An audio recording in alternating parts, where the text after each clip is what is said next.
우리는 사랑의 화신으로 살다간 남수단의 슈바이처라 불린 고 이태석 신부에 대한 다큐멘터리 영화 울지마 톤즈를 알고 있다. 그 영화에 이어 부활이란 이름으로 영화가 개봉되었다.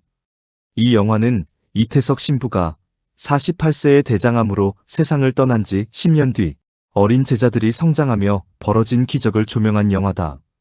그런데 이 영화를 연출한 구수한 감독은 기독교도 천주교 신자도 아닌 불교 신자였다. 그는 은퇴 자금을 털어 영화를 제작했다고 한다. 불교 신자임에도 불구하고 카톨릭 사제의 삶을 조명하는 영화를 연이어 제작한 것이다. 그는 시사 고발 PD 출신임에도 따뜻한 사랑을 담은 영화를 제작한 이유를 말했다. 영화 울지마 톤즈에 이어서 영화 부활을 제작하게 된 계기가 특별히 있었나요? 이태석 신부의 형, 이태영 신부가 지난 2019년에 59세의 나이로 선종했습니다. 돌아가시기 전에 깡마른 모습으로 저를 불러 두 가지 유언을 남기셨어요. 하나는 이태석 재단을 계속 이끌어가 달라. 다른 하나는 이태석 신부 선종 10주기에 동생의 삶을 정리해주면 좋겠다는 것이었습니다. 이태석 신부의 삶을 어떻게 정리할까 고민하던 차에 이태석 신부가 남수단에 작은 학교를 짓고 가르쳤던 어린 제자들이 생각났습니다. 남수단에 찾아갔더니 의사이거나 의대생이 된 제자가 무려 57명에 달했습니다. 남수단의 작은 톤즈 마을에 신부님이 지은 허름한 학교에서 6년 만에 국립대 의대생 57명이 나온 것입니다. 그 작고 가난한 마을에서 상상도 할 수 없는 일이었습니다. 이후 공무원, 대통령실 경호원, 언론인까지 모두 70명의 제자들을 찾을 수 있었습니다.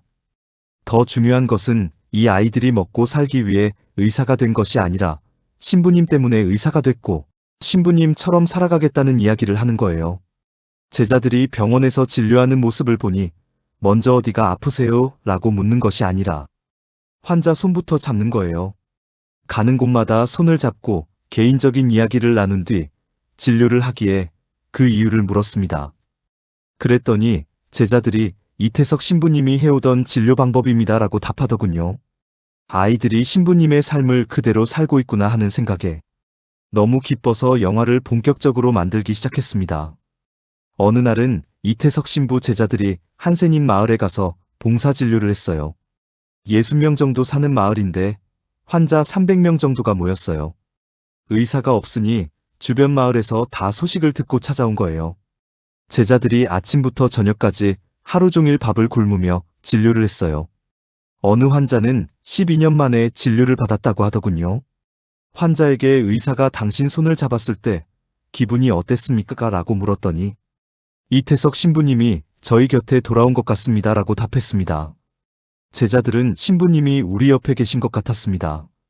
신부님 일을 우리가 대신해서 너무 기쁩니다 라고 답했습니다.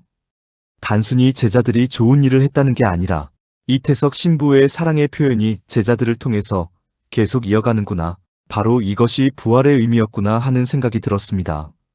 원래 영화 제목은 우리가 이태석입니다 였는데 그 자리에서 제목을 부활로 바꿨습니다. 제가 이태석 신부에게 빠져든 것은 단순히 그분의 봉사 때문이 아니라 고통받는 사람들에게 다가간 방식 때문이었어요. 그것을 우리 사회에 이야기하고 싶었어요. 한센병 환자들은 고통 속에서도 신부님 이야기만 꺼내면 환하게 웃었습니다. 저는 이태석 신부를 존경스럽게 만들거나 그를 보고 감동받게 하려고 의도하지 않았습니다. 그가 살았던 삶은 누구든 현실에서 실천할 수 있는 삶이라는 것을 얘기하고 싶었습니다. 저는 영화 울지마 톤즈에서는 이태석 신부의 삶을 통해 어떻게 사는 것이 행복한 삶인가에 대해 이야기했어요. 하심의 리더십과 경청하고 공감하고 진심으로 대하는 태도, 공동체를 소중히 여기는 실천이 이태석 신부의 생애였지요. 영화 울지마 톤즈에서는 이런 삶에서 감동을 느낀다면 일상에서 실천해보자는 메시지를 전하고 싶었습니다. 아이들은 이태석 신부의 삶을 따랐고 결국 그가 세상을 떠난 지 10년 뒤 이태석 신부와 같은 삶을 사는 감격스러운 모습을 보게 됐습니다. 우리가 이태석 신부가 됐을 때 사회는 굉장히 행복해질 수 있다는 것이 부활의 핵심이에요. 저는 최고로 행복한 저널리스트라고 생각합니다. 그분이 없었다면 어떻게 살고 있었을까요? 하고 싶은 건 많은데 삶은 뜻대로 안 되고 불만투성이었을 텐데 말이죠. 그분을 통해 이야기하며 즐겁고 하는 일에 굉장히 보람을 느끼고 있습니다. 어떻게 해서 이태석 신부에 관한 휴먼 영화, 종교 영화를 제작하게 되셨습니까? 사람들은 이 영화 부활이 종교 영화라고 부르지만 이건 굉장히 강한 고발 영화예요. 세상에서 가장 강력한 고발은 사랑이라고 생각합니다.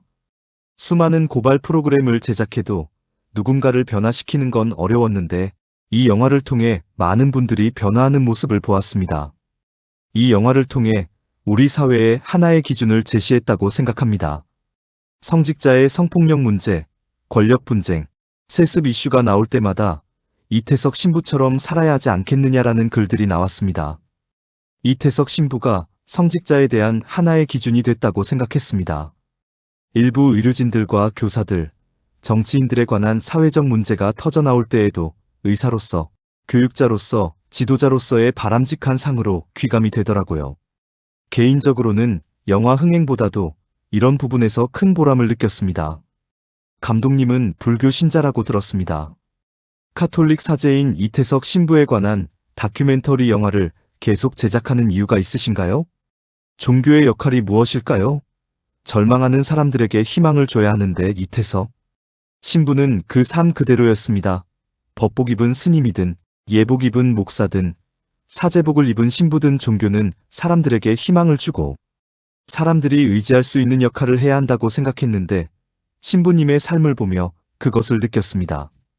어느 날 정진석 추기경이 감사패를 주신다고 해서 방문을 한 적이 있습니다.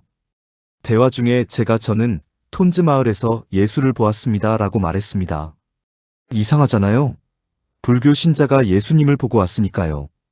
당신이 본 예수는 어떤 분이었습니까? 라고 물으시기에 제가 본 예수님은 대단한 분은 아니었습니다. 그분은 제 마음에 있는 분이었습니다. 톤즈 성당은 여기처럼 으리으리하지 않습니다. 허름한 성당의 벽은 포를 맞아서 구멍이 뚫렸는데 사람들이 성당만 들어오면 얼굴이 밝아지는 걸 봤습니다. 그게 바로 예수의 힘이라 생각했습니다 라고 대답했습니다. 한 신부의 고결한 삶이 세상을 바꾸어 가고 있습니다. 사람들이 톤즈를 통해 이태석 신부의 예수적 삶과 같은 모습을 보며 감동과 감명을 받습니다. 그분이 한국인이라는 것이 너무나 자랑스럽네요. 병마로 너무 일찍 세상을 떠나 안타깝지만 예수님의 사랑을 실천해 기적을 만들어낸 이태석 신부를 추모합니다. 고맙습니다. 감사합니다. 사랑합니다.